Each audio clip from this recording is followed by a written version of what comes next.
Hi, this is Brian Aldrich from 4th Street Software, and today I'm introducing a option on the new update for 4th Street Baseball. The update is 1.2.21.2, and what it involves is allowing you to keep score for a board game.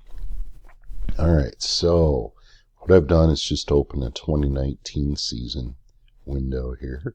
And I've got Washington at Philadelphia. And what I've done also is drum that same game up here on retrosheet.org. Great site if you haven't visited it. So I'm gonna duplicate what that is, or at least part of it. I may not do the entire file here, but as you know, this will open up the lineup screen, and it automatically populates the lineups that were used on that day, including the pitchers. In this case, we have Anibal Sanchez against Zach Eflin. And down at the bottom here is the newest entry, which is Board Game Scorekeeper. It's a beta version, so there are probably a few little things that need to be addressed here.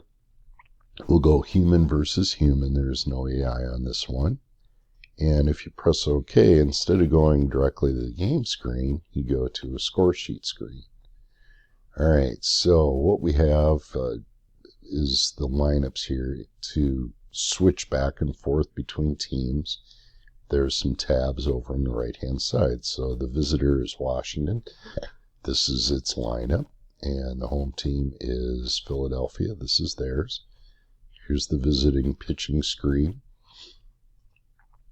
home screen, and then when you're ready to make a box score, click on that, or it'll do it automatically actually. Alright, now if we look at the actual game box score here from RetroSheet, we see that Washington scored 1 in the fourth, and that was it for the entire game. So I'm going to go ahead and populate their line score here up at the top.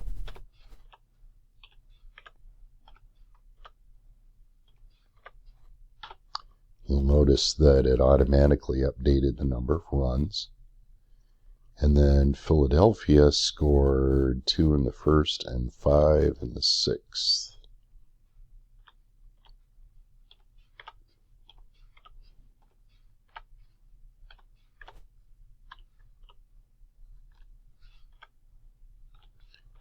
And they did not bat at the ninth, so I'm just going to place next there. So final score 7-1. And during that game, we had these players perform as follows. First of all, we had Robles. It was 1 for 4 with a strikeout and a putout. So we can just change all of these entries accordingly. Defoe 1 for 3, and he had a walk and 2 whiffs.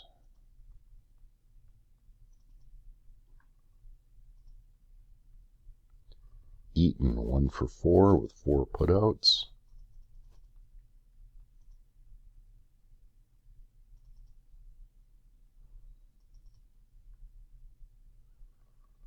And as you can see, this will just continue. I'm going to go ahead and populate the rest of this real quickly.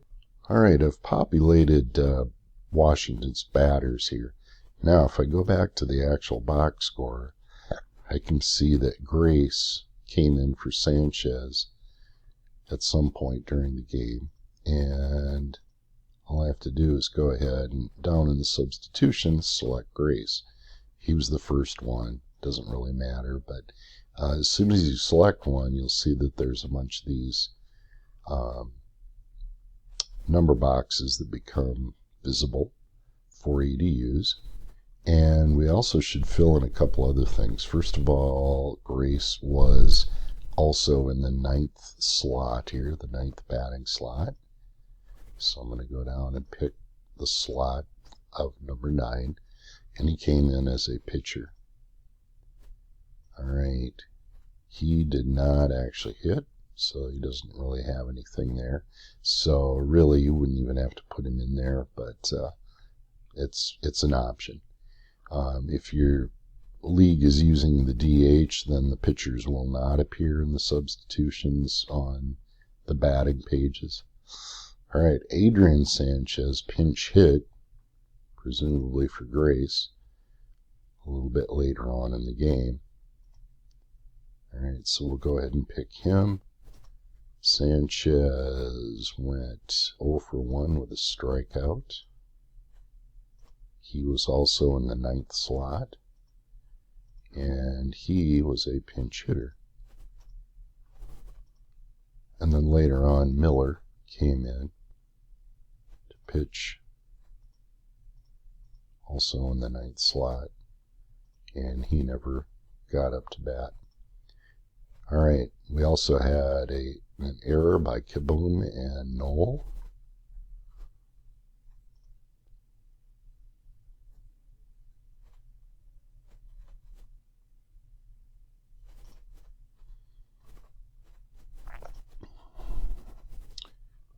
Kurt Suzuki hit a home run.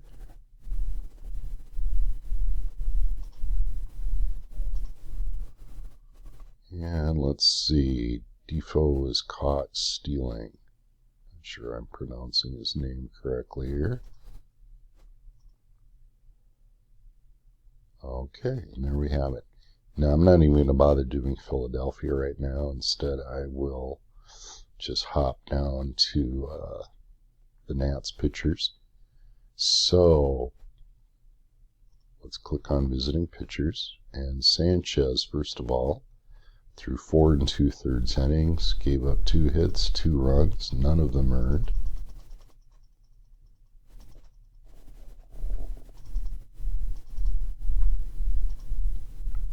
He walked 4, struck out 9, wildly effective.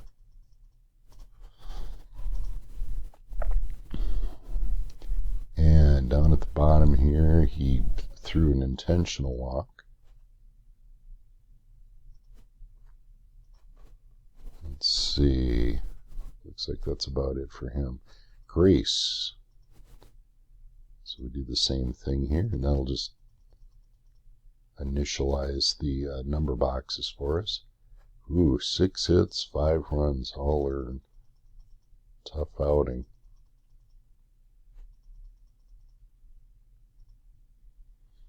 One walk, 2 strikeouts. I did not put in batters faced yet. I did put in pitches. All right, Miller is the last one. He threw 1 inning and settled things down. He didn't really have anything else in his line score. All right, so we have everything there. Now, I've got everything ready for Washington, and I'm just going to keep it that way for now. If I click on the box score, it will first of all save all this information into a game stat file, and then it will produce a box score. So what we've got, even though this game happened on May 5th, I'm not really sure why I chose that date, but it's the first game of my season. So if we look over here, we can see that all of these batting averages ended up being the same as what the game batting averages are, because these are the only stats that have been introduced. As you can see up at the top here, the records are 0-1 and 1-0. It's something I forgot to do, is go back on here, and I believe Sanchez picked up the loss. Yep. So he was 0-5 at that point in the season for the Nats, but because I have only put in 1 game, he should turn out to be 0-1. So you can go back and forth and check out what you have.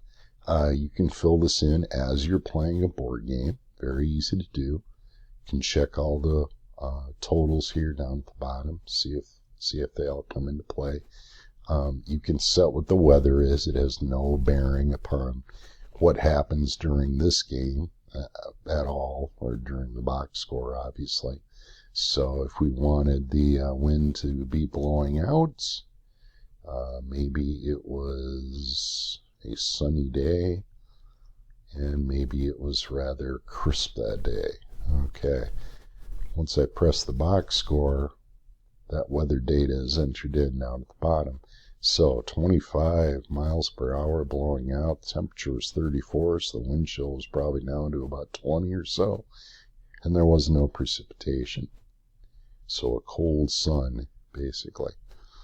Okay, so anyway, that is how you can produce a box score. And like I said, I didn't do anything with Philadelphia there. You can do that on your own if you want.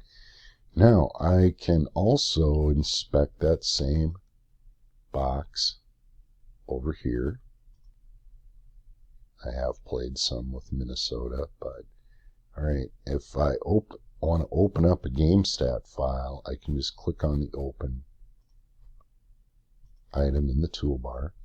You'll see that the Washington-Philadelphia game doesn't pop up, and that's because it's saved as an XGM file, which is GameStat game.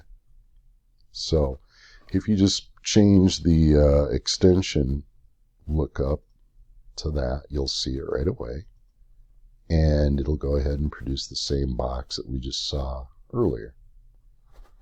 Okay, so that's there. You can print this if you'd like to. It doesn't come out exactly the same on most systems. Whoop. Let's just take a look at a preview here. So it'll look a little bit like this,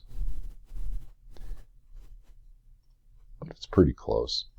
And then if you want to, you can compile this. So I'm going to go ahead and compile this game. Now it'll change this from an XGM to an XGC file extension. So if you look down here, I've already opened up a Windows Explorer window. You can see that it's an XGC file, which means it is hard and compiled. That will help prevent you from recompiling it again. And now if we go to Washington, we should be able to see these same stats show up. And here they are.